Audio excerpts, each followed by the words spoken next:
13, and we're looking at the octave parables, the 8 parables that Jesus spoke in Matthew 13. We are on number 7 today, which is the parable of the dragnet.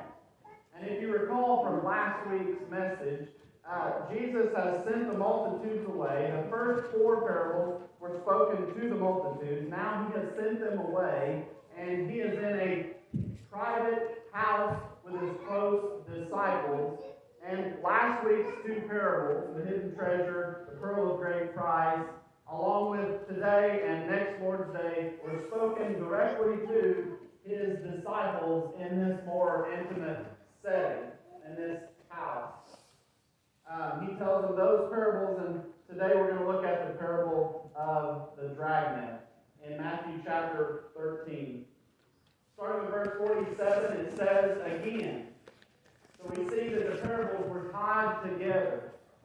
Again, the kingdom of heaven is like a dragnet that is cast into the sea and gathers some of every kind, which when it was full, they drew to shore. They sat down, gathered the good into vessels, but threw the bad away.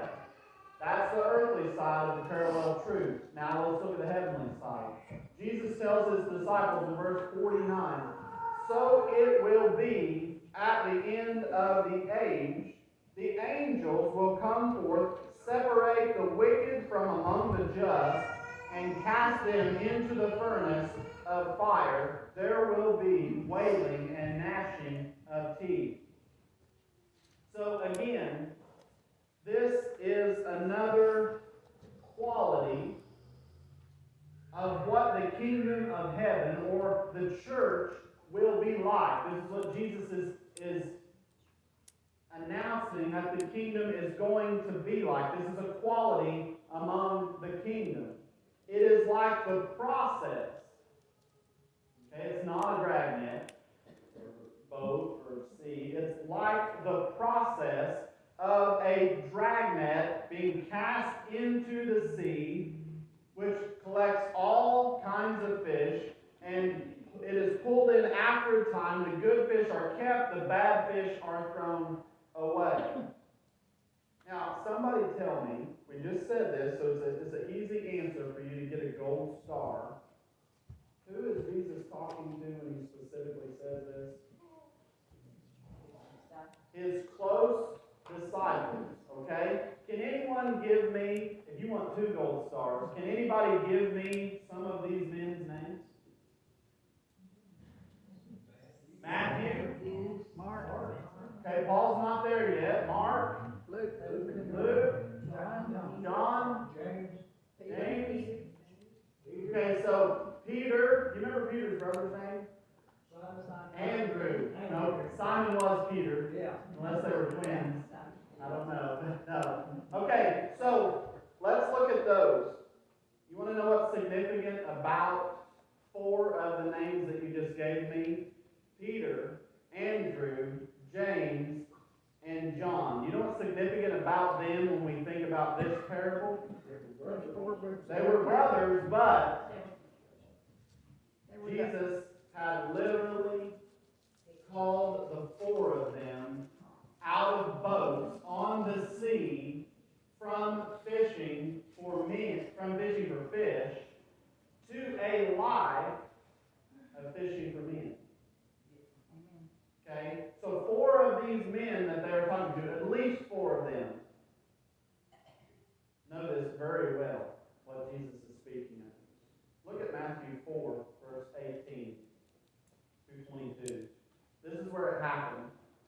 "And Jesus was walking by the Sea of Galilee, saw 2 brothers, Simon, called Peter," they're not twins, okay, "and Andrew, his brother, casting a net into the sea, for they were fishermen." Dragnet. Then he said to them, "Follow me, and I will make you fishers of men." They immediately left their nets and followed him. Going on from there, he saw 2 other brothers, James the son of Zebedee, and John his brother, in the boat with Zebedee, their father, mending their nets. He called to them, and immediately they left their boat and their father and followed him. So at least 4 of these guys in this house, when Jesus is telling this parable, knew the process of fishing with a dragnet very well.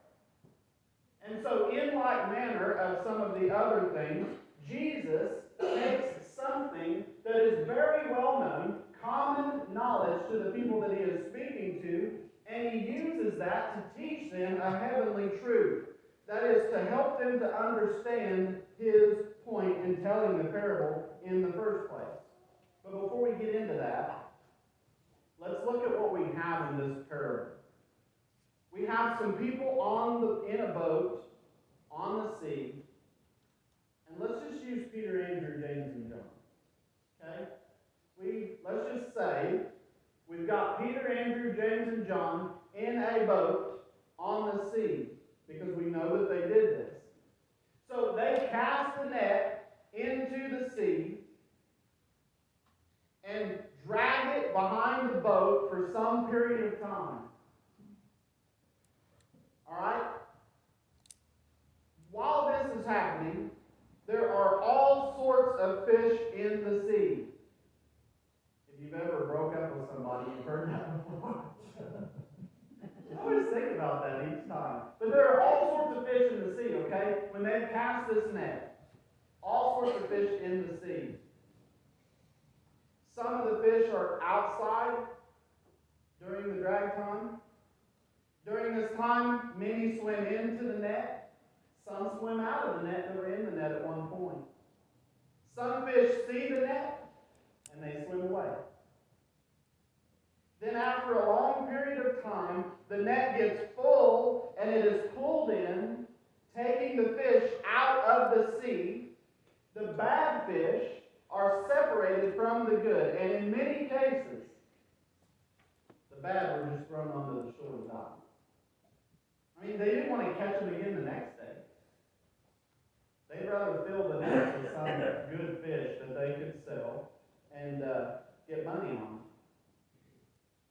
These bad fish were just thrown onto the sea many times, and they were there for the birds to eat and any other wild animal that might come along. I remember fishing with my grandpa below Copan Dam. And Cleve might have to help me with this, but I remember on more than one occasion going down there below the dam with him and seeing all sorts of fish carcasses laying all around on the rocks. And of course, being a kid, I kind of wondered what was going on. Some of these things were just bones, some of them were half eaten, and some of them had just been thrown on there and they were dead. So I learned from my grandpa that I believe that mostly they were carp, some of them were drum, is that right? That sounds about right. And they were considered trash fish, or worthless as far as eating or their usefulness was concerned. And so when they were, fishing for flatheads or catfish or whatever down there below the dam, they didn't want to catch them again the next day, so they'd get one of these things and just throw it onto the shore where it would die, and it wouldn't get on their line the next time. And so, as we look at this parable, I want you to kind of keep that in the back of your mind about the worthlessness of bad fish to the fishermen.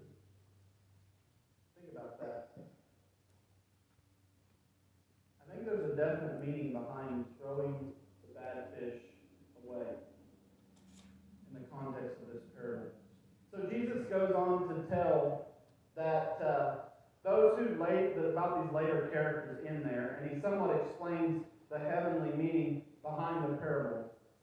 He says that when the net is full, it will be the angels who will drag it in and separate the bad from the good. And Jesus says this will take place at the end of the age, or the end of the world. Meaning, this process of separating the wicked from the just will happen at the judgment. But this leaves us to figure out the other parts of the story. the other characters, and what do some of these things in the story represent? We have a boat of people. We put Peter, Andrew, James, and John in there because they were fishermen, and I think rightly so, as we'll see in a moment. We have a boat with people. They cast the net on the sea. It catches all sorts of fish, and when full, the angels will come and the judgment will happen. And I think we've already read something that will help us to figure out some of these other parts and fill in some of these other blanks that we have.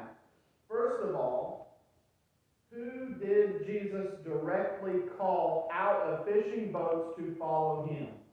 Peter, Andrew, James, and John. They were four of the specific disciples that were sitting in this house listening to what Jesus is telling this parable. They would have also become four of the 12 apostles.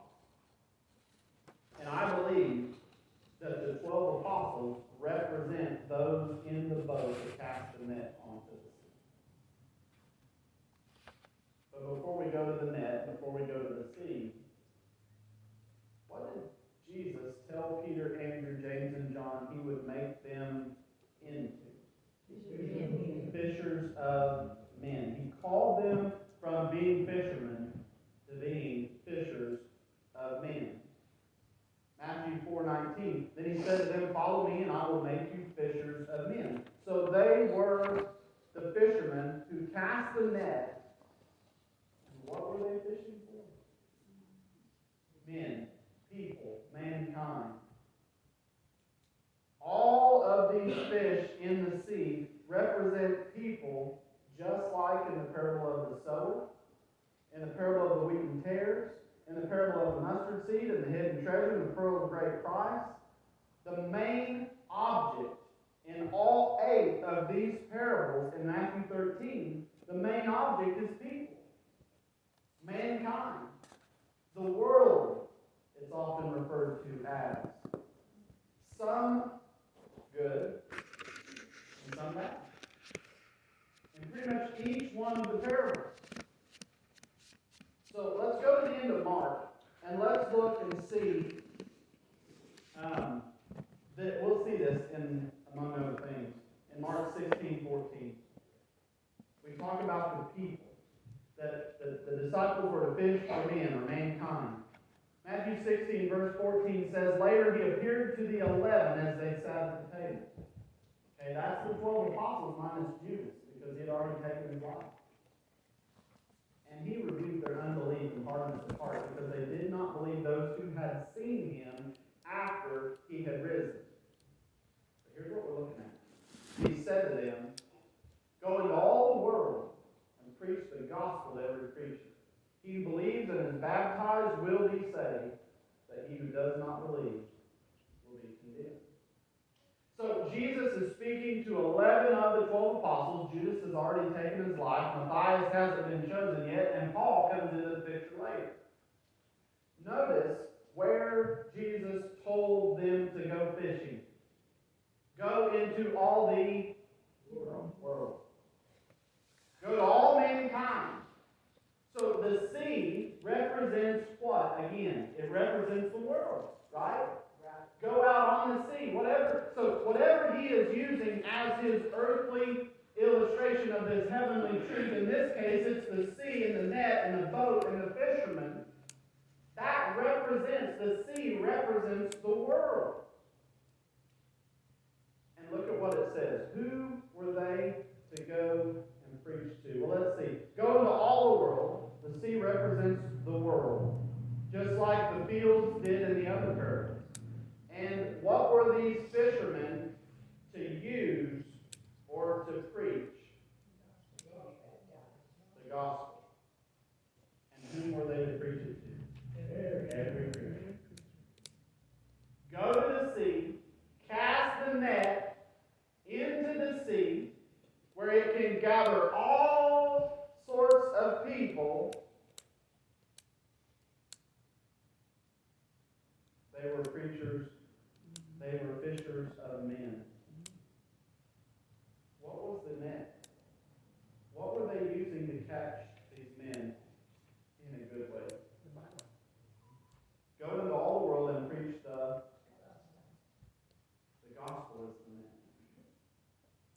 The gospel is the thing that we are to cast out.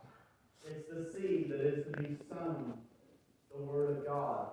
And not just the death, burial, and resurrection of Jesus. When we think of the gospel, we think about the death, burial, and resurrection of Jesus, which that is the truth.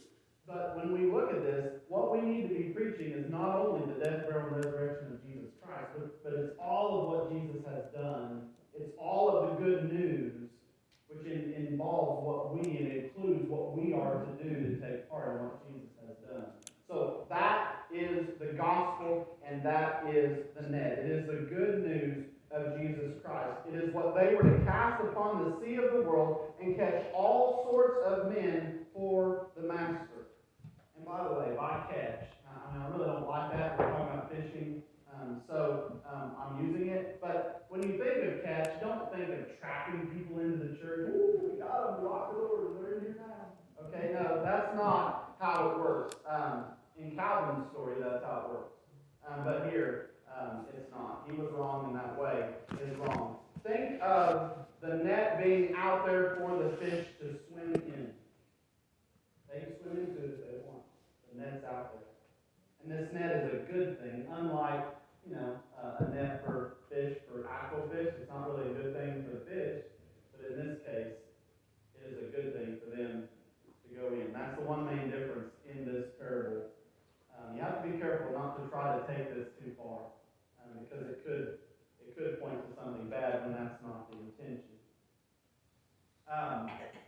Just for example, I feel like you could use the boat as a representation of the church as it began, but I wouldn't press that very hard. And I don't know that that's a part of the main part of this teaching. Back to what we were saying, did the apostles go into all the world around them and cast the gospel net for all men to come into? Absolutely, they did. In Acts chapter 2, they cast the net of the gospel over Jerusalem, and about 3,000 souls came in. And if you go through the rest of the book of Acts, you will see them spreading out the net farther and farther and farther over the world. Paul, who I said got on board late and became an apostle, he drove the net all the way to Rome. And thousands upon thousands came in.